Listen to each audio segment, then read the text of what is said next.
வணக்கம் ஃப்ரெண்ட்ஸ். சப்பாத்திக்கு நம்ம டால் பொட்டேட்டோ மசாலா இதாக செய்வாங்க. இன்றைக்கி க்ரீமியாக டேஸ்டியாக உருளைக்கிழங்கு மசாலா, உருளைக்கிழங்கு தக்காளியும் சேர்த்து சூப்பரான தக்காளி குருமா எப்படி செய்யலான்னு பார்க்கலாங்க.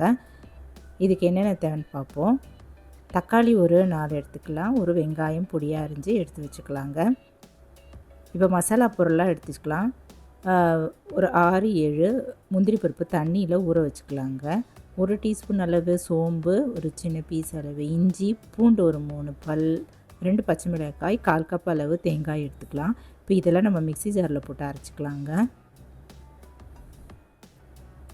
உருளைக்கிழங்கு 2 வேக வச்சுட்டு குக்கரில் போட்டு தண்ணி ஊற்றிட்டு வேக வச்சுட்டு தோல் உரித்து எடுத்து வச்சுக்கலாம். இப்போ அரைக்க வேண்டிய பொருள்லாம் நம்ம சின்ன பிளெண்டரில் போட்டு அரைச்சிக்கலாங்க. தேங்காய், பச்சை மிளகாய், இஞ்சி, பூண்டு, சோம்பு, ஊற வச்சுருந்த முந்திரி பருப்பு அதையும் சேர்த்துட்டு கொஞ்சம் தண்ணி ஊற்றிட்டு நல்லா பேஸ்ட் மாதிரி அரைச்சி எடுத்து வச்சுக்கலாம். இப்போ இந்த முந்திரி பருப்புக்கு பதில் நம்ம உடச்ச கடலை கூட இதில் சேர்த்துக்கலாங்க.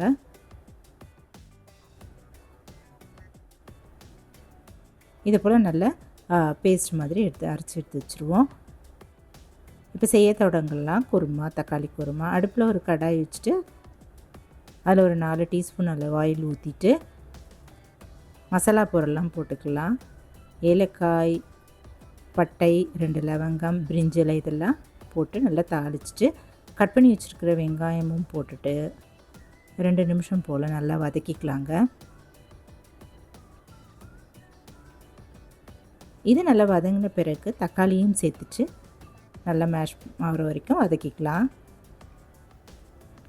ஓரளவு இது நல்லா மேஷ் ஆகிடுச்சுங்க. இந்த கரண்டிலே நல்லா அதுக்குள்ளே மேஷ் பண்ணிடலாம். இந்த ஸ்டேஜில் வேக வச்சுருந்த உருளைக்கிழங்கு மசிச்சுட்டு இதில் போட்டுக்கலாங்க. தோலை உரிச்சிட்டு மசித்து சேர்த்துக்கலாம். இப்போ மசாலா பொருள்லாம் 1 பை 1 இதில் சேர்த்துக்கலாம். மஞ்சத்தூள் ஒரு 1/4 டீஸ்பூன், தனி மிளகாய்த்தூள் 1 டீஸ்பூன், காரத்துக்கு தகுந்தபடி ஆட் பண்ணிக்கலாம். கொரியாண்டர் பவுடர் 1 டீஸ்பூன், உப்பு 1 டீஸ்பூன் அளவு சேர்த்துட்டு நல்லா கலந்து விட்டுக்கலாங்க. நல்லா சுருளை வதங்குற வரைக்கும் இது நல்லா வதங்கட்டும். இப்போ நல்லா அந்த வெளியில் எண்ணெய் பிரிகிற அளவுக்கு நல்லா வதங்கிருச்சுங்க. இப்போ அரைச்சி வச்சுருந்த பேஸ்ட்டு இதில் ஊற்றிட்டு தேங்காய் பேஸ்ட்டு அதில் ஊற்றிட்டு கொஞ்சம் கூட இன்னும் 1/4 டம்ளர் தண்ணி கழுவி ஊற்றிடலாங்க.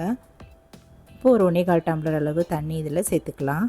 ரொம்ப தண்ணி இல்லாமல் ரொம்ப திக்காக இல்லாமல் மீடியமாக நம்ம சப்பாத்திக்கு தொட்டு சாப்பிட்ற மாதிரி சூப்பராக இதில் ஊற்றி நம்ம கலந்து செய்யலாம். இதில் 1 1/4 டம்ளர் தண்ணி ஊற்றிட்டு கலந்துட்டு நல்லா ஒரு 8 to 10 நிமிஷம் வரைக்கும் மீடியம் ஃப்ளேமில் வச்சுட்டு கொதிக்க வச்சிடலாங்க. இதில் இருக்கிற அந்த பச்சை வாசனை போகிற வரைக்கும் நல்லா கொதிக்கட்டும்.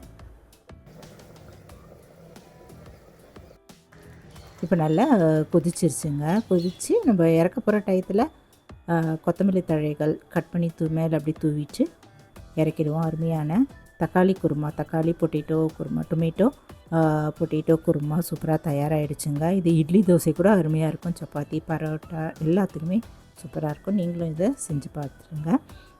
இந்த 2 பொருள் மட்டும் இருந்தால் போதுங்க. நம்ம டக்குன்னு செஞ்சிடலாம். வேறு எந்த காய்கறியும் தேவையில்லை. தக்காளியும் பொட்டேட்டோவும் இருந்தால் போதுங்க.